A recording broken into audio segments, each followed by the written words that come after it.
Welcome back. Taking legal actions against immigration enforcement. That's the idea behind a new lawsuit filed by a group of immigrants and legal advocates against several federal agencies. The suit filed Wednesday attempts to stop Immigration and Customs Enforcement officers from arresting migrants who appeared in immigration courts for previously scheduled hearings and placing them on a fast track to deportation. The suit says the arrests of thousands of people at court have stripped them of rights afforded them under the U.S. immigration law and the Fifth Amendment.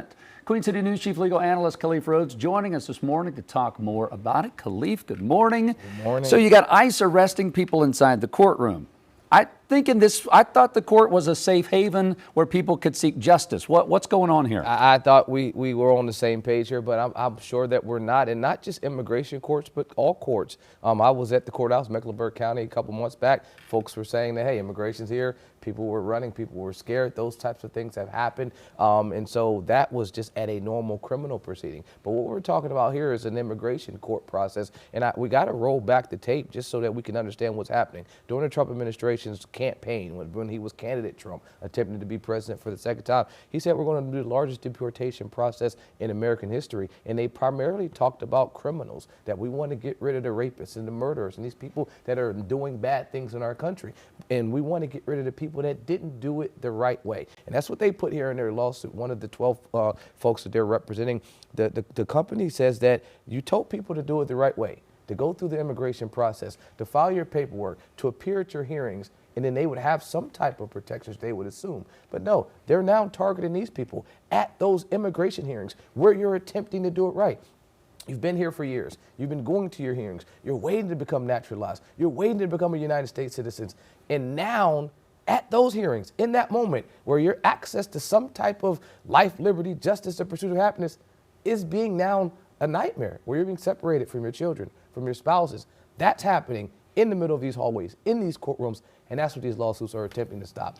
That's where we're at right now. Well, right. So on paper, everything seems like, hey, we should be able to do this, right? We're playing by the book. So what happens now with this lawsuit? If it's so black and white, where do you see this lawsuit going? Well, the Trump administration is making directives to the folks that are in positions of power and authority that they don't have to follow these rights. The most recent Department of Justice memorandum sent out says that we're going to challenge the fact that these folks don't even have due process rights, that no longer give them a hearing, arrest, detain, remove without a hearing, without due process. Sounds like something that wouldn't happen in a democracy, in a country like ours that's founded on due process. But that was the most recent directive. And what did it say in the memorandum? We recognize that we will get legal challenges from the very things that we're telling you to do. But this is the direction that the Trump administration is asking to do. The memorandum that I'm talking about just was sent out on Monday. Those are the types of things that are putting us at a weird position. So now you have judges that have to make determinations in a lightning speed pace, because if they don't make a determination that this person has a lawful right to be here, they will be deported before the finalization of any type of hearing can occur.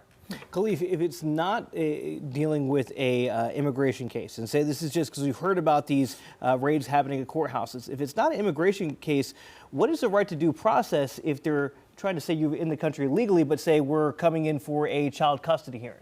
I mean, you typically, well, I'd say a couple things. If this was a civil claim, if I was suing the Homeland Security and ICE and anyone else that's connected to these illegal, detentions of a person, I would typically point to their policies. If I want to file CMPD, a lawsuit against them, I'm going to say, well, what does your policy say? Well, if you look at ICE's policy, it says that we typically deport and remove people that have been what? Convicted of criminal processes. These folks that they're arresting aren't convicted. They're still trying to fight and challenge. Regarding the due process portion of it, that has historically been afforded, those individuals have been afforded the same rights as you and I, a right to be heard. What should they be heard on in these cases, specifically in the immigration status?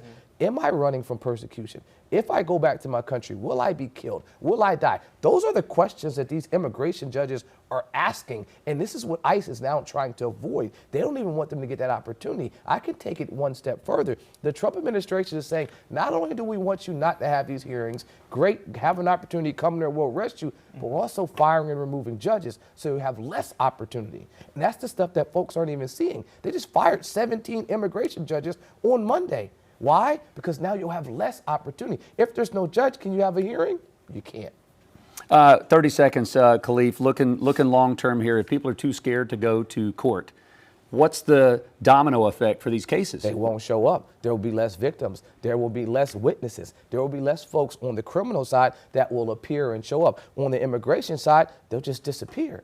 They'll be out there hanging out. And so this process of fear, it works two ways. Yeah, they won't come to the country, but these people we're talking about are already here.